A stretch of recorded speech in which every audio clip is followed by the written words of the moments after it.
In recent years, an increasing number of Christians have adopted the teachings associated with the Hebrew roots movement. So who are they and what do they believe?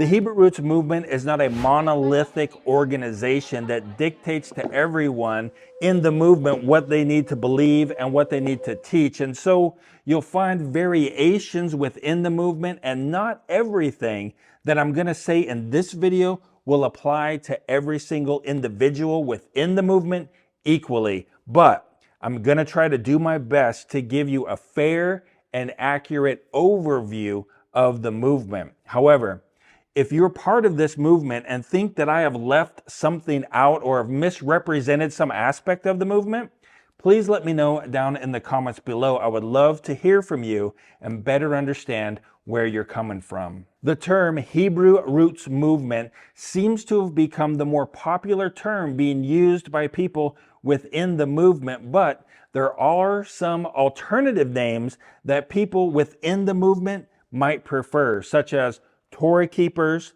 Torah observant Christians, Messianics, and the Torah Observant Movement. There are two other movements that are closely related to the Hebrew Roots Movement, but they are a little bit different, and that is the Sacred Names Movement and Messianic Judaism. If you're part of one of these groups, but you prefer to use a different name than the names that I just listed, again, please let me know down in the comments below. Now, as I mentioned earlier, right, there's not a single organization that governs the Hebrew Roots Movement. There is actually a bunch of different organizations and a bunch of different ministries that are part of this movement. Let me share with you a few of them. The first one is First Fruits of Zion. This is a Messianic Jewish ministry that focuses on the teaching of the Torah and its relevance to believers in Yeshua or Jesus. The second one is Hebrew Roots University. Now, this is an institution offering online courses and resources for those interested in studying Hebrew roots theology and lifestyle. Number three is 119 Ministries. This is a Messianic ministry that produces teaching and resources emphasizing obedience to the Torah and the understanding of Hebrew roots principles. Number four is the Torah Observant Messianic Assembly. Now, this is a community of believers who adhere to Torah observance and follow Yeshua as the Messiah. The Messianic Jewish Alliance of America. Now, this is an organization that seeks to unite Messianic Jews and Gentile believers in Yeshua while promoting Jewish identity and the observance of Torah principles. And number six in our list here is the Hebraic Roots Network. This is a multimedia industry offering teachings and conferences and resources focused on Hebraic roots theology and lifestyle. So what is the Hebrew Roots Movement really all about? Well, from the descriptions of those various organizations, you might have a pretty good idea about what they're all about, but let me share with you what I've found in my research.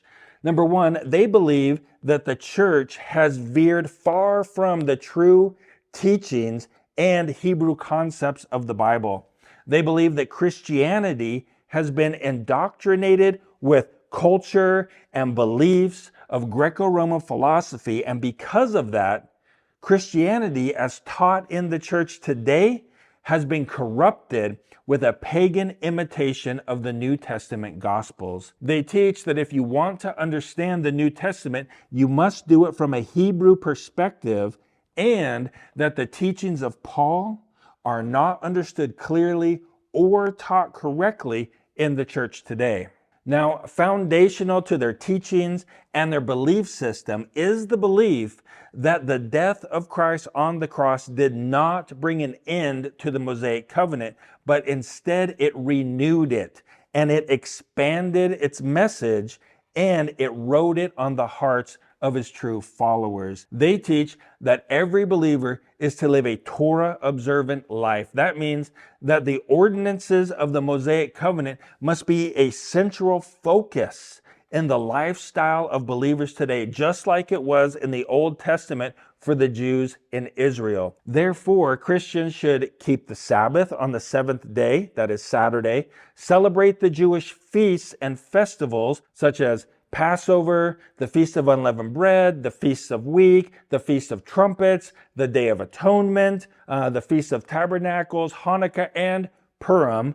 Christians should keep the Old Testament dietary laws, avoid paganism in Christianity, such as the celebration of Christmas and Easter, and learn to understand the scriptures from a Hebrew mindset. And so how do they come to these conclusions? Well, from what I can tell from my research, there are at least three ways that they do this. Number one, they point to the eternal nature of the law, and many passages in the Old Testament seem to say that the law was eternal or everlasting. And depending on your translation, when we look at these verses, it's either going to say that it was a lasting ordinance or a statute forever. Now, referring to the Passover, the Bible says, "This day shall be for you a memorial day, and you shall keep it as a feast to the Lord throughout your generations, as a statute forever.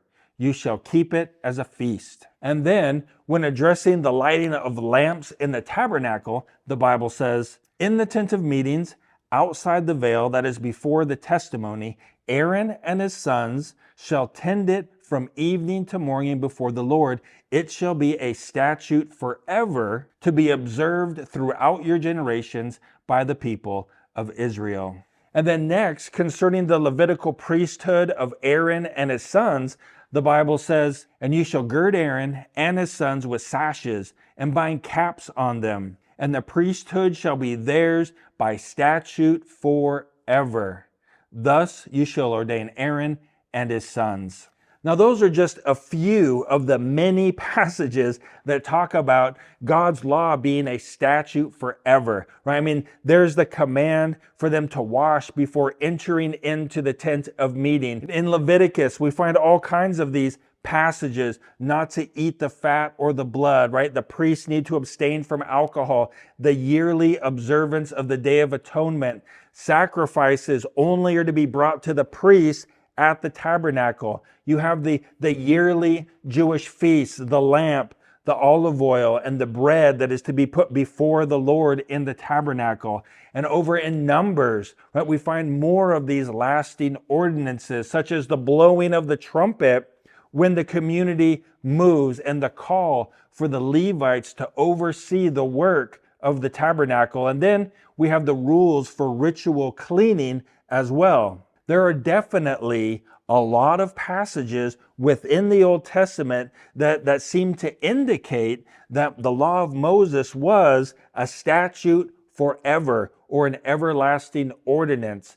Now, they'll take those passages and then they will point to what Jesus says over in Matthew chapter 5, verses 17 and 18, where he says, "Do not think that I have come to abolish the law and the prophets. I have not come to abolish them, but to fulfill them. For truly I say to you, until heaven and earth pass away, not one iota, not a dot, will pass from the law until all is accomplished." And so they'll take Jesus' statement here about the law and they'll say, just look around. Has heaven and earth passed away? No, heaven and earth have not passed away. Therefore, not one iota, not one dot has passed from the law. It is still binding on people today. Now, they'll also claim that it's not only binding on Israel, but it's also binding on all Christians, even Gentile Christians. And they support this claim by pointing to Romans chapter 11, where Gentile Christians are said to be grafted into Israel. And since they're grafted into Israel, they need to obey the laws of Israel. So when you kind of put it all together, what you get is God's law is said to be everlasting by the law and by Jesus. Gentile Christians are grafted into Israel and therefore need to obey the law of Moses. And so the question for us is the Hebrew Roots movement correct? Do Christians have to follow a Torah observant lifestyle? Now, if you would like to see an in-depth analysis of the core teachings of the Hebrew Roots movement, we've got a series of videos right over here for you to go ahead and watch next. I will see you over there in just a second.